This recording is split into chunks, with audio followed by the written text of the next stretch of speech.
Ang paglikha ng Diyos sa mundo, sa mga tao, sa kalikasan ay mayroong intelligence. Hindi siya chance. Creation runs in perfect order. Creation runs by design, by reason, by logic. Merong cause and effect.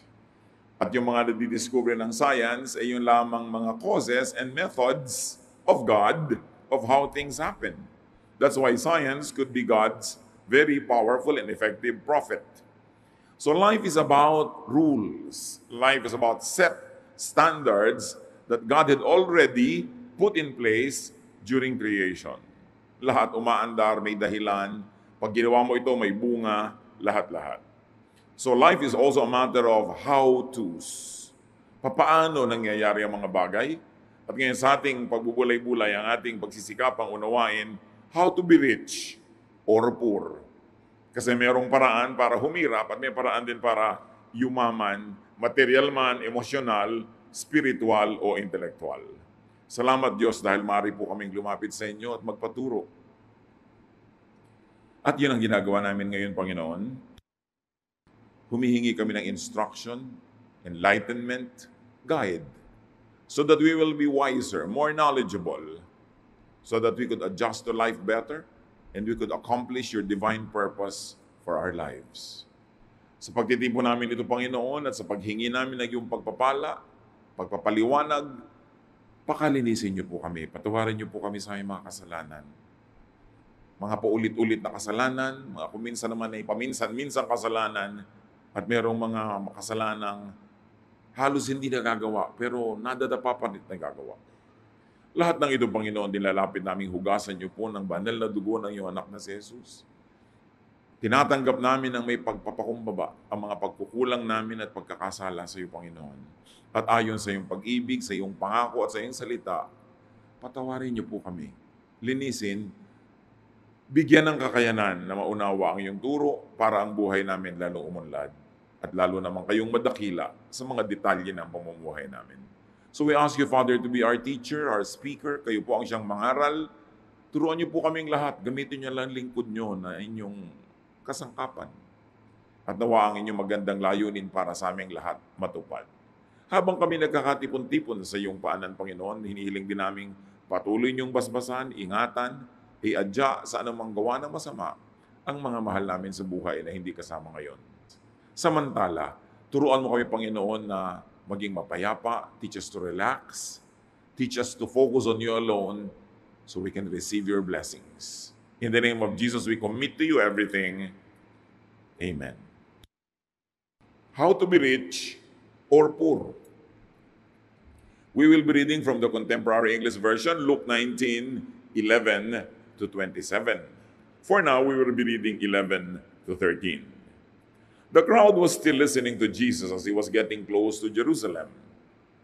Many of them thought that God's kingdom would soon appear. And Jesus told them a story. A prince once went to a foreign country to be crowned king and then to return. But before leaving, he called in 10 servants and gave each of them some money. He told them, "Use this to earn more money until I get back." Napaka-common na storya. Galing mismo sa bibig ng Panginoong Yesus ang kwentong ito, habang ang lahat ng tao ay ang pinag-iisipan ay yung darating na panahon, the kingdom of God coming. Now Jesus would tell them a story which is about very here, very now, very present, very immediate. So the people were focused on the appearance of God's kingdom, which is very much of the future, but Jesus tells them a lesson on how to live in the present system.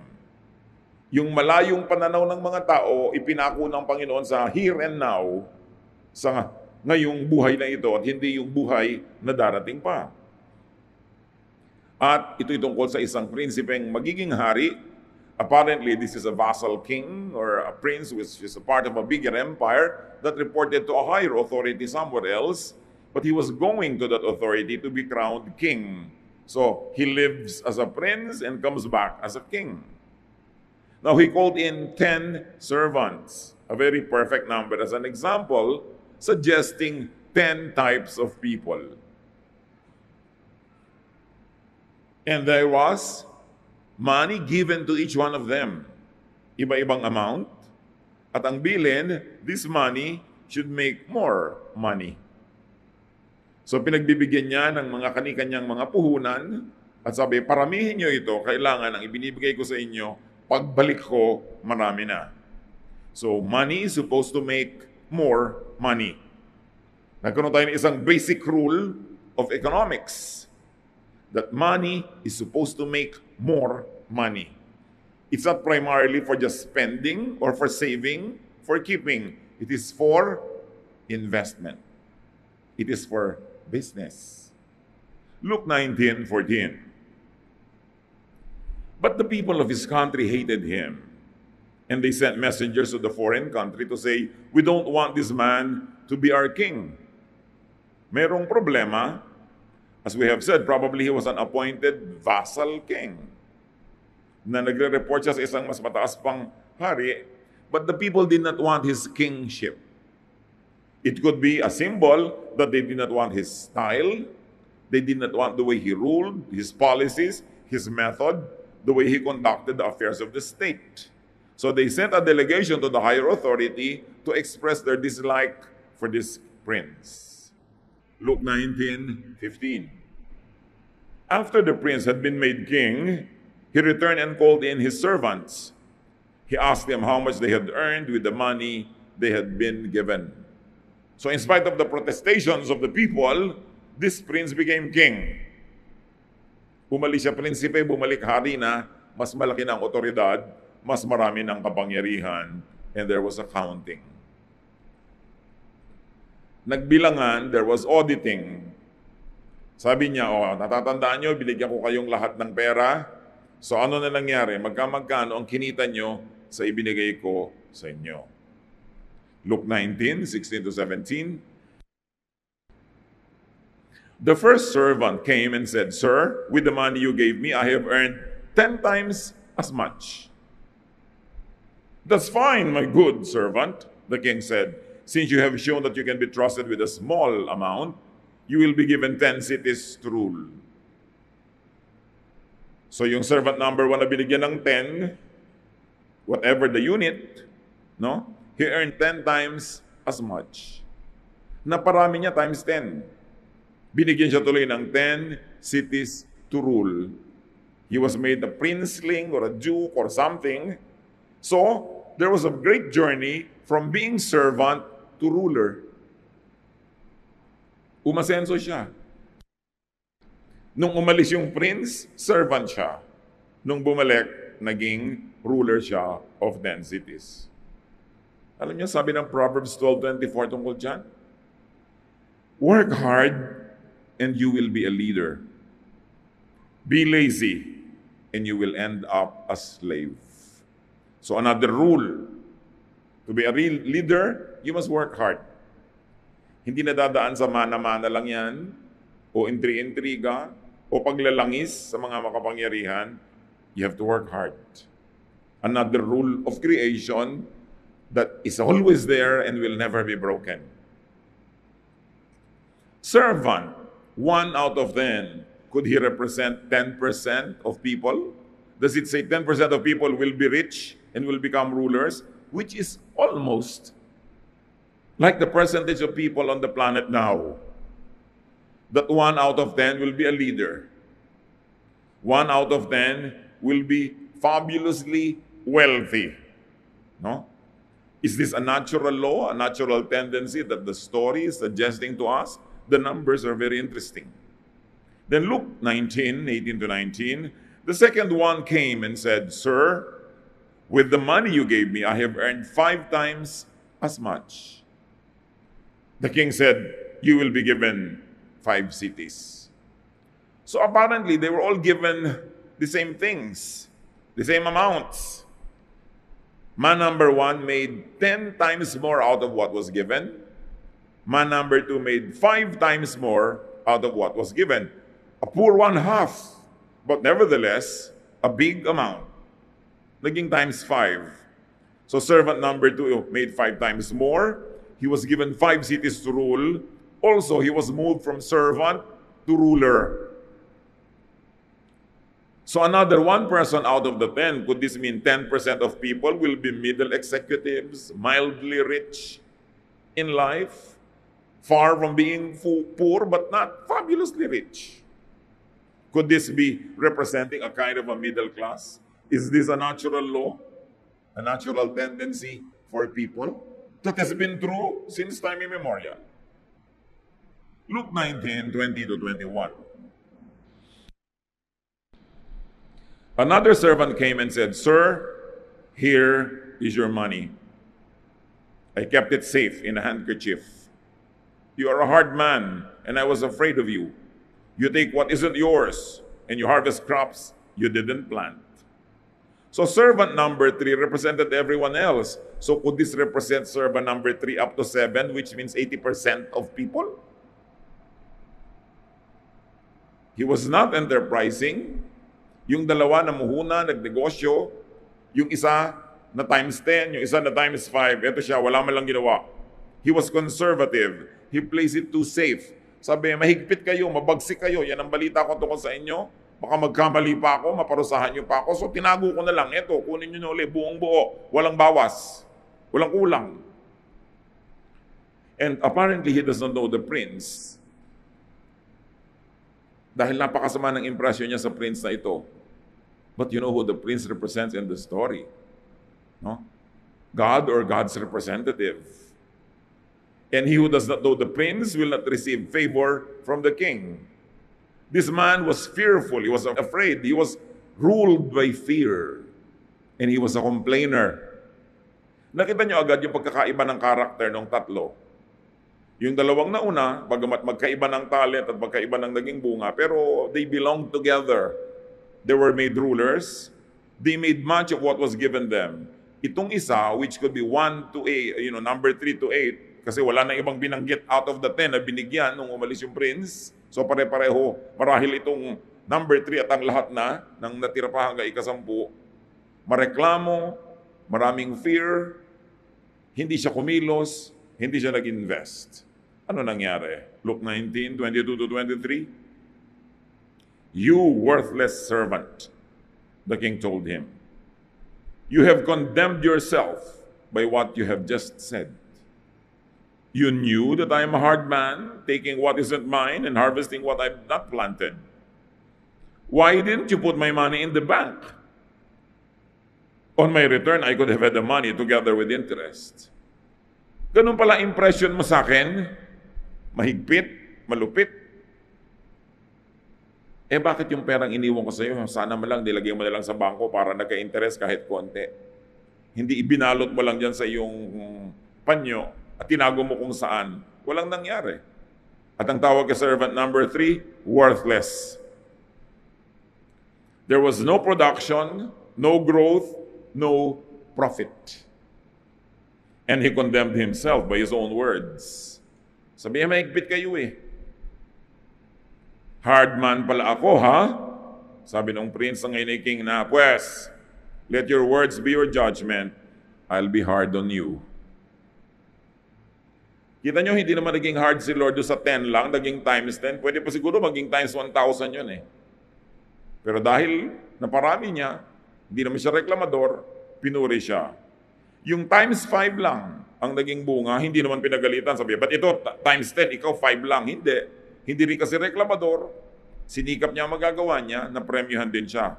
Itong mareklamo, sabi, mahirap kayong kausap, mahigpit kayo. Ganun pala, pues magiging mahigpit nga ako sa iyo kasi yan palang iniisip mo. Matthew 12:37. "For by your words you will be acquitted, and by your words you will be condemned." Dibdibin natin mga kapatid ang ibig sabihin nito. Ang Panginoon din ang may sabi. Sabi niya, kung anong sinasabi mo, gano'n nga mangyayari. Kung sa sinasabi mo, maiipit ka nga. Kung sa sinasabi mo, luluwag ka nga. Kaya pinag-iingatan natin ang sinasabi natin. Anong madalas sabihin ng maraming tao? Di ba sabi dito nung king, sinabi mo di matutupad. Ngayon, sino ang nagsasabi laging, mahirap kumita? Mahihirapan ka nga kumita. Kasi laging yan ang sinasabi mo. Mahirap kumita. Ang hirap ng buhay. Gaano karami sa inyo nagsasabi niyan everyday? Bilangin niyo ilang beses. Ang hirap ng buhay. Mahirap ang buhay ngayon. Ang mahal na mga bilihin. No? Tapos pagka may mga negative na nangyayari, sabi mo, only in the Philippines. Kaya pa ulit-ulit na nangyayari.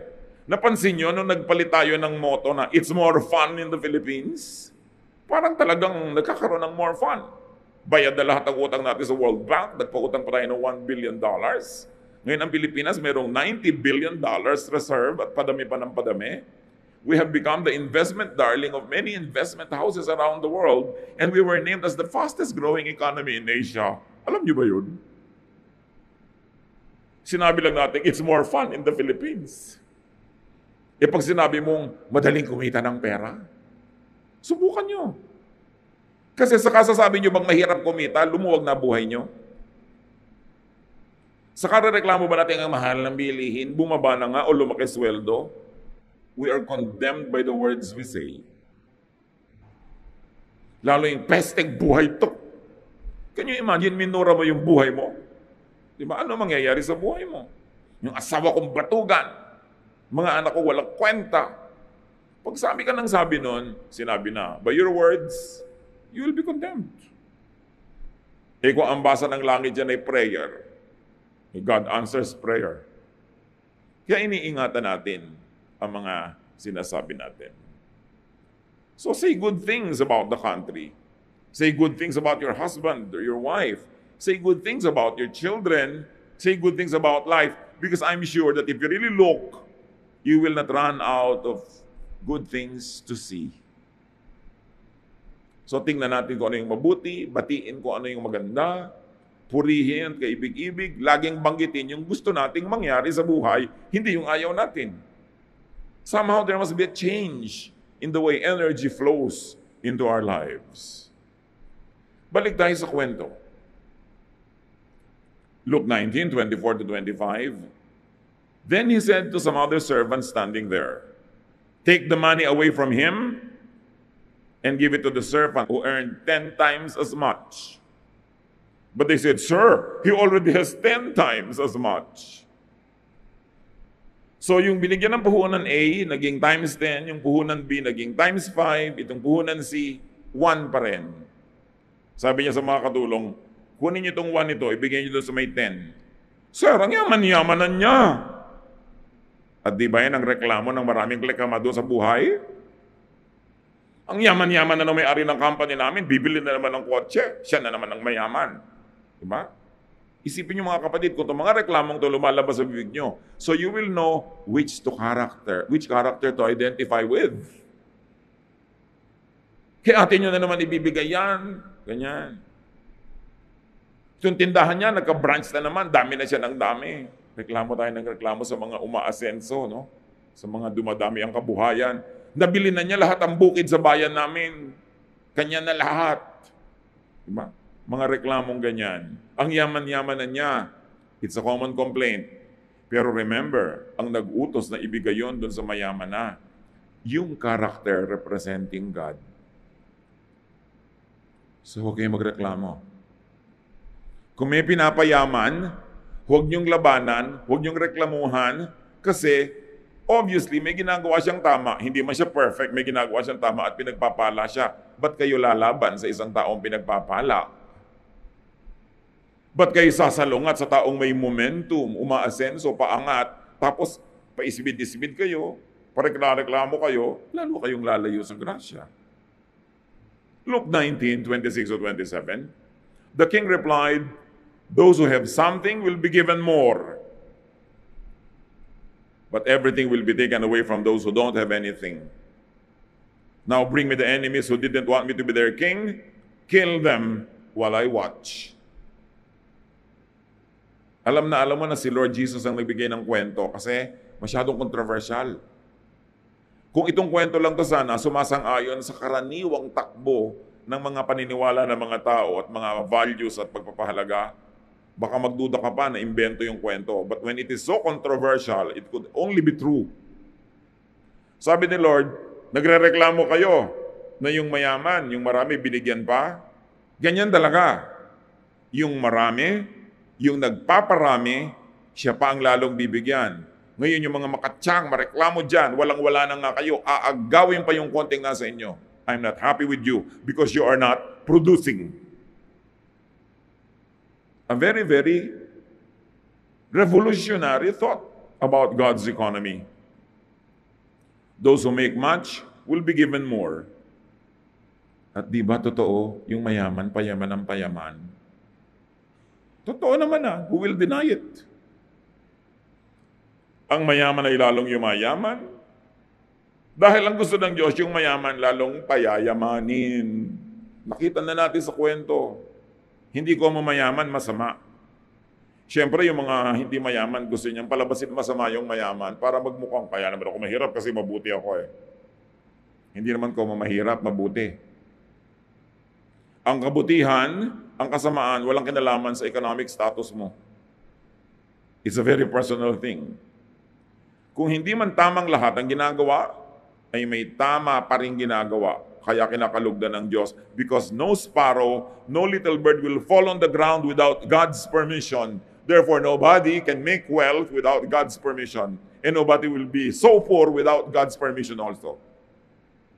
Because God is in control. God is sovereign. Siguro naglalaro sa isip nyo, ibig masabihin niya, kaya ako laging gipit dahil sa Diyos. Hindi dahil sa Diyos. Hindi gumising ka isang araw at sabi ng Diyos, paghihirapin kita. Ikaw papayamanin kita. No. Kita nyo sa kwento, lahat ng 10 tao representing 100% of the population, lahat binigyan. Kaya lang hindi lahat pare-pareho ang performance, nagkaiba-iba, kaya iba-iba ang gantimpala. Those who don't make or produce, those who don't multiply money, will be stripped of the little they have. And it's the law of nature. It is the law of heaven. It was told by the Lord Jesus Himself, so you better make peace with that reality. Ang mahirap ay lalong humihirap, ang mahirap ay lalong paghihirapin, dahil hindi ko mo mahirap, ay mabuti.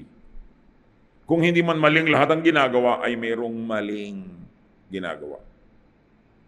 Sasabihin natin, sisisihin pa ba natin yung mahirap dahil sa paghihirap niya? Ano yung kwento? Anong gagawin natin sa kwento? Itapon natin para maiba? Para mapasarap natin ang ating pakiramdam? Na siguro naman, wala akong kasalanan, kaya ako mahirap. Ayan na nga yung kwento. Ang atin ngayong malaking challenge, mga kapatid, alamin kung sino tayo sa 10 examples. Simplified into 3. Yung 1 na nagpa-10, yung 1 na nagpa-5, at yung 1 na 1 pa rin, walang ginawa, nabawian tuloy. Apparently, those people also represent those who don't like the king, meaning the king's way. But those who don't like the king's way will be condemned. So ayaw nyo ng pamamaraan ng king? Kung hindi tayo sumasang-ayon sa kwentong ito, parang tayo ay nasa kwentong ayaw din natin sumang-ayon sa king na yon. Sabi niya, kill them all before me, I will watch. Very, very revolutionary. It must jolt you. It must awaken you to realize where you stand. Where I stand. Yung meron ng konti pero hindi pa pinayayaman, hindi pa pinalalago, hindi niya inaalagaan yung binigay sa kanya, mababawian. Sayang. Nakita niyo ba na may maangyayamang mga kumpanya nung araw, mga restaurant, chain of restaurants, o mga pabrika ng ganito, mga ganon. Tapos ngayon, wala na. Kakaantok na yung restaurant nila, wala nang tao halos. Naghihingalo yung negosyo nila, samantalang nakakita na yun ng better days. Sino nagpabaya doon? Either yung mga magulang, hindi natin rin yung mga anak na paandarin yung negosyo, o yung mga anak na lumaki na spoiled nung sila na nagmana ng negosyo, na wala na. Meron naman na maliliit na negosyo nung mga magulang nila ang nagraran, tapos sa pa-asenso ng second o third generation. Marami mga ganyang kumpanya, marami mga restaurants ng araw, sikat na sikat. Ngayon, wala na. Naranasan na. I-maintain na lang. What happened? Lahat may chance. Lahat may natatanggap sa simula. Lahat binibigyan ng Diyos ng pagkakataon. You only start small. Katulad doon, kahit yung binigay na 10, small lang naman eh. Pero naging times 10. Yung binigay sa kanya, naging times 10. So siguro, dadami pa ng dadami yun exponentially. Lahat may chance.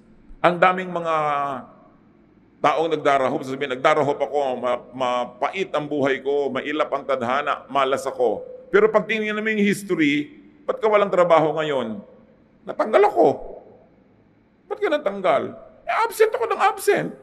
Reklamo ko ng reklamo, inuuwi ko yung stapler, nahuli ng gwardya. May trabaho ka na, natanggal ka pa, tapos ngayon nagre-reklamo ka. Meron naman, ang tagal-tagal ko na sa trabaho ko, hindi pa ako umaasenso. Bakit? Inaaway ko yung supervisor. Matigas ang ulo ko. Nakikipagbabag ako sa kapwa ko manggagawa. Ba't ka nga ipopromote? Yun naman mga sobrang yayaman ngayon, nagsimula din sa konting-konti Pero every step of the way, mga tama ang ginagawa nila, kaya dumami ng dumami. Yun namang nanatiling wala, meron din, pero hindi niya naingatan yung binigay sa kanya. Meron nga, mas malaki pa yung bigay sa kanya. Natatandaan nyo sa elementary grade yung valedictorian, siya lagi ang honor, tambak-tambak ang mga medalya niya dito, tapos makikita mo 20 years from now, hirap na hirap sa buhay, ikaw no nabulok tutorian, ikaw yung mga inuutos-utosan ng teacher, binabato-bato ng eraser. Meron ang asenso mo ngayon, because somewhere along the line, may mga ginawa kang tama, umangat ka. Siya naman, may ang laki na niyang edge, honor na, hindi pa minentain. Hindi naman lahat, kasi merong honor na tuloy-tuloy pa. Pero nag-iiba-iba ang nangyayari sa buhay natin, hindi dahil ayaw sa iyo ng Diyos, hindi dahil galit sa iyo ang Diyos, dahil mahal tayo lahat ng Diyos. Pero ano ang ginagawa natin sa ibinibigay sa atin ng Diyos? Bibigyan ka na ng Diyos ng asawang kay tinutino, pagtatakasilan mo pa, aapihin mo, ano mangyayari nun? Lalayas-layasan mo ang tinutino niya, tapos ngayon babalik ka, may sakit, matanda ka na, aalagaan ka pa niya na naman. Can you imagine the wastage? The time wasted, the love, the peace that was not experienced. Gagawin kang direktor halimbawa ng isang grupo, dance group, musical group, whatever group. Tapos, ma'am niya, pakunti na ng pakunti yung mga tao doon. Paubos ang paubos yung talent. Anong ginagawa mo? Surely may ginagawa ka. Maliban sa ginagawa din ng iba, sometimes they negate your effort, kinukontra ka, nilalabanan ka, pero nag-i-interact din kayo. Kahit mali ang ginawa niya, itama mo yung reaction mo sa kanya, tatama yun. What do we do with what God gives us? May chance ka na magnegosyo, tapos hindi ka tatao doon, ipagkakatiwala mo lang sa mga katulong na kinukumpitan ka, o kaya hindi ganun ang malasakit, hindi ganun katalino, so hindi niya napapaasenso. Pagbalik mo, paubos ng paubos yung stock, bayad ka ng bayad, walang benta hanggang mamaya may utang ka pa. What do we do? Kahit lang sa katawan natin, what do we do? Lahat tayo binigyan ng katawan. Meron ba sa inyo dyan? Kaluluwa lang. Wala, di ba? Lahat may katawan, so equal. Pero ano-anong pinagagagawa natin sa mga katawan natin? Makikita naman kung anong ginagawa niyo sa katawan niyo. Pag tinignan ka ba ng Diyos, malalaman niyo, iniingatan niya ang kanyang katawan. Pero hindi ka kakain sa oras, kakain ka ng sobrang asin o asukal, hindi ka magpapacheck up, hindi ka magpapaayos, madidiscover mo na lang may malalakan ang sakit. Sino may kasalanan? Kung sabihin, ay, ginanito ako ng Diyos. No, walang ginaganyan ng Diyos. Nung sinulat ng Diyos ang batas ng kalikasan, nung nilikha niya ang sandaigdigan, nakasulat na lahat. Wala nang personalan yan, aandar na yan mag-isa. Kahit ka paladasal, kahit ka relihiyoso, kung pinapabayaan mo ang iyong pagkain, magkaka-ulcer ka. Hindi nadadaan sa dasal yun. Kahit ka simba ng simba, sa ulo mo lahat ng Bible, hindi ka naglalaba, wala kayong maisusuot na malinis kasi hindi kayo paglalaban ng mga anghel. Nakasulat na lahat, nakatakda. Dapat lang alamin mo, how does nature work? Kristiyano ako, naglalakad ako sa gilid ng mataas na bubong, nadulas ako, mapabasag ang bungukot, mamamatay ako, kahit ako Kristiyano. Missionary ako, nagpunta ako sa isang tribong kumakain ng tao, nahuli ako, kinain ako, hindi ako exempted kainin dahil missionary ako. Tinuka ako ng mga lamok na may mga malaria. Kahit ako maganda yung layunin ko na i-convert yung mga kaluluwa doon, mamamatay ako sa malaria because there is natural law. Paminsan-minsan, God makes a miracle and breaks His own laws. Pero paminsan-minsan yun. Under normal circumstances, nature will take its course. Tamad ka, huwag kang umasang aasenso. May trabaho ka na, pala absent ka, pabaya, huwag kang umasa magkaka-increase. Baka matanggal ka pa. Mataas na yung pwesto mo, i-demote ka pa. Kasi hindi ba sabi, make him ruler of 10 cities kasi worth siya. Palagay nyo, pag nagro-rule ka doon at nagpabaya ka, magro-rule ka forever. No, babagsak ka doon because the laws had already been written. Kailangan tama ang ginagawa mo. It's like riding a bicycle. When you stop moving forward, you fall. Lahat ng ginagawa mo dapat forward ng forward. Asenso ka ng asenso. Kasi kung hindi, paatras ka. What do you do with what God entrusted to you? Binigyan ka ng Lord na talent na mag-sketch. And I know so many people who are very talented at sketching. They have a natural, indigenous talent. Nobody had to tell them. Grade 1, preschool, grade 2, nagdo-drawing ng maganda. Pero ngayon, hindi na makapag-drawing because 30 years had passed. Wala siyang ginawa para i-develop yon. Sa palagay nyo, naturally, magde-develop yung talent? No! Maraming magagaling na singer, kinalawang na yung boses, namalat na, kakakain ng malalamig, pagpapabaya, pagpupuyat, paninigarilyo. Do you think you will have a good voice forever? There are many nationally renowned singers that cannot even sing now. Pinabayaan ang katawan. So dapat hindi lang pag binabalikan ka ng Diyos, na-maintain mo lang, dapat na pa-asenso. Di ba yung one, na-maintain lang niya, ito yung binigay niyo sa akin, ito pa rin, walang bawas. At sabi sa kanya, hindi ako concerned na walang bawas, ang gusto ko may tubo. So, binigyan ka ng Bible study group, may 2 nagsimula, 3, nung binilikan ka ng Diyos, 10 years later, naging isa pa. At asawa mo pa yun, ha? So, walang growth. Sa palagay mo, bibigyan ka ng mas malaking grupo, yun lang hindi mo ma-manage. The principles in this story are so painfully true. Hindi mahirap makita. Imbes mainggit ka sa taong umaasenso, sabi mo, ano kayang ginagawa niyang tama? Anong ginagawa kong hindi tama? Ba't hindi ako umaasenso?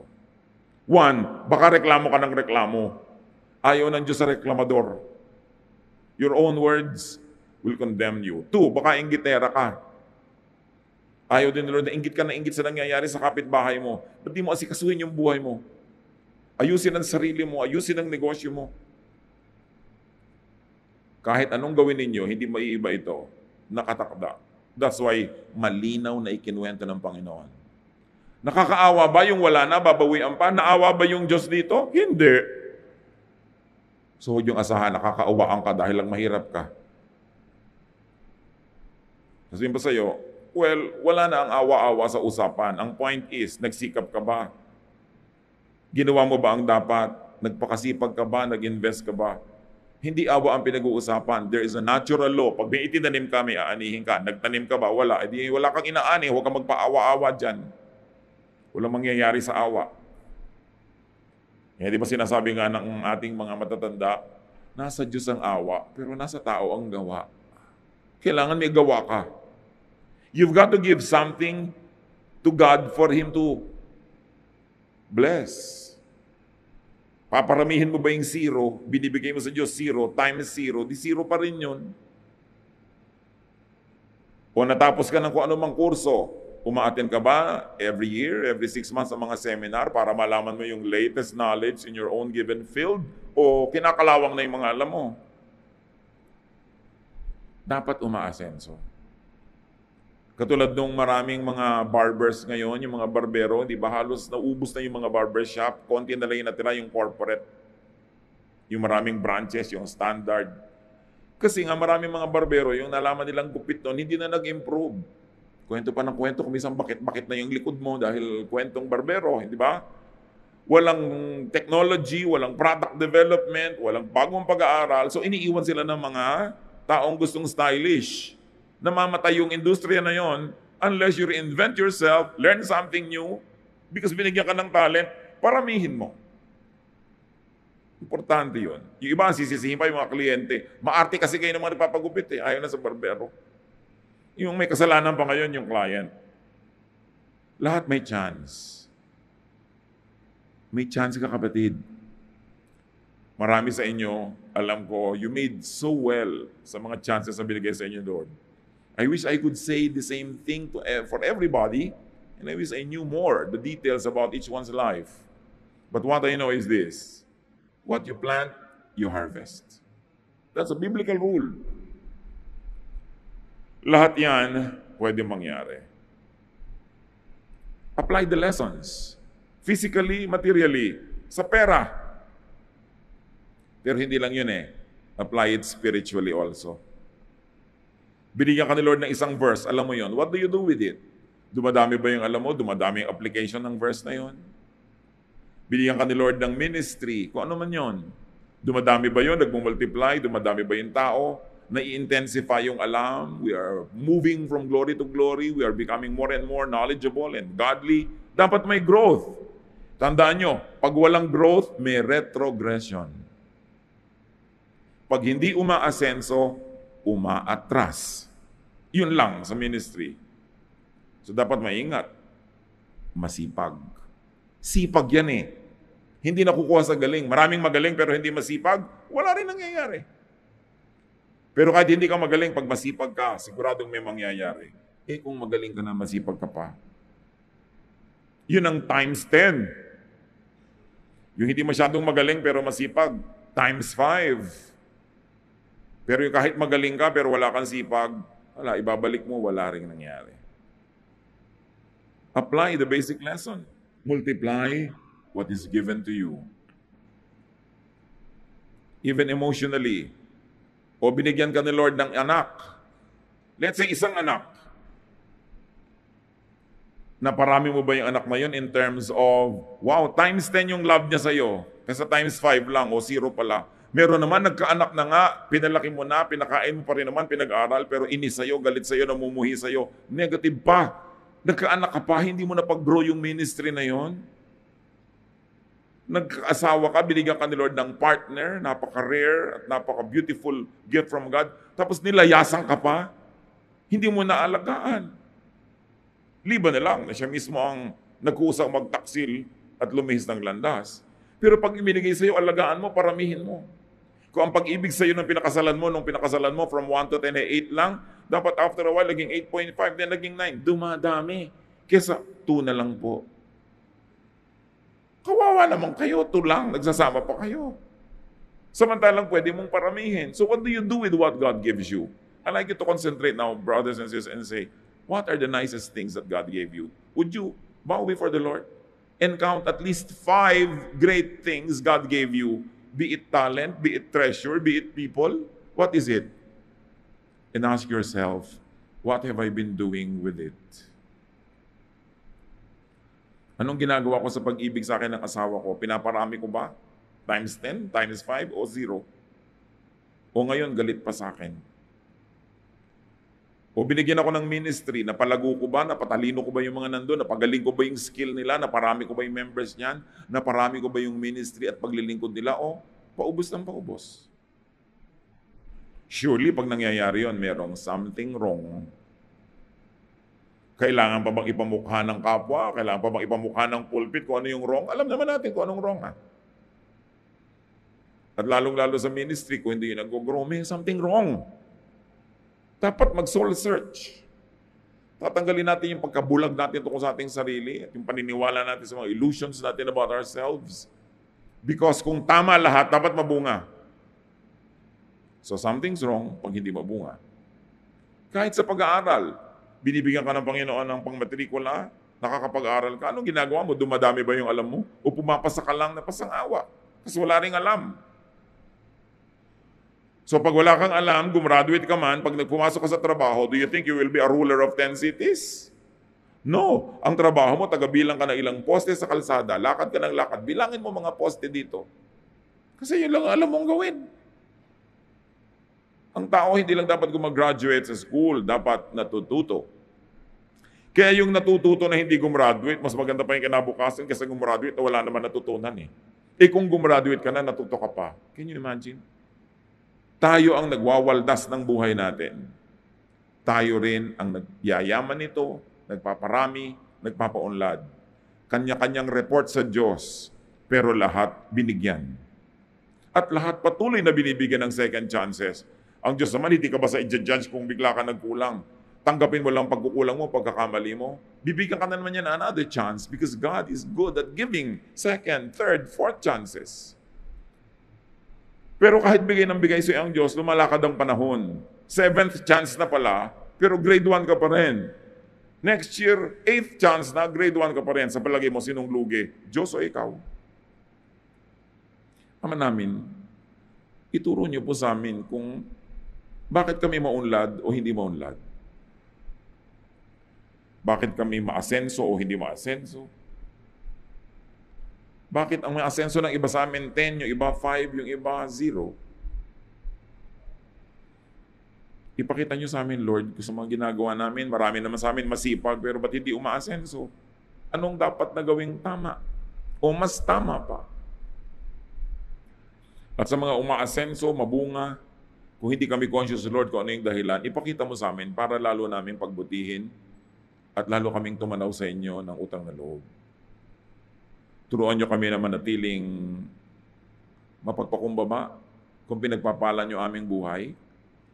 Patulungan nyo kami huwag magreklamo kung nagkukulang ng pagpapala at huwag naming sisihin ang langit, ang kapwa, ang mga Hapon, ang mga Kastila, ang mga Inchik, ang mga kung sino-sino. Tingnan namin, Lord, kung ano yung personal na pananagutan namin kung ba't hindi kami umaasenso. Kung lagi na lang namin nakakagalit ang mga kasama at kaibigan, ipakita nyo kung anong mali namin ginagawa. Mismanagement of our human relationships. Kung lagi na lang na kami ang naiiwan ng mga promotion, lagi na lang kami ang hindi gusto ng kapwa, ipakita nyo what we're doing wrong. How we squander the good chances you give us. And for every blessing, O Lord, teach us to be thankful and to be charitable to others. Mga kapatid, magbulay-bulay tayo. Think of the 5 great things that you have received from God. And review right now what you do with those 5 things. Is it the talent to sing? Is it the talent to lead? Is it the talent to produce things, to be creative? What have you been doing in the last 6 months to improve yourself? What have you been doing in the last year, last 2 years? At kung wala tayong ginagawa, huwag tayo magtaka kung konti ang bunga. Panginoon, sa amin pong pananahimik, bigyan niyo kami ng karunungan na i-apply ang mga lessons ng kwentong galing sa iyong anak na si Jesus. Hindi lang sa pera, hindi lang sa hanap buhay, hindi lang sa material things, kundi pati sa aming emotional life, love life, social life, professional life, at higit doon, Lord, yung aming spiritual life. Na sa lahat ng bagay, binibigyan nyo kami ng chance at yung ginagawa namin sa chance na yon ang bumubuo o sumisira sa amin. Teach us. Huwag tayong magmadali, magbulay-bulay tayo, pag-isip-isipan ng mga bagay na ito, and leave this hall challenged, enlightened, enriched, so that we become richer, better persons. Lord, lead us. Teach us as we still ourselves before you, as we remain silent to hear your voice.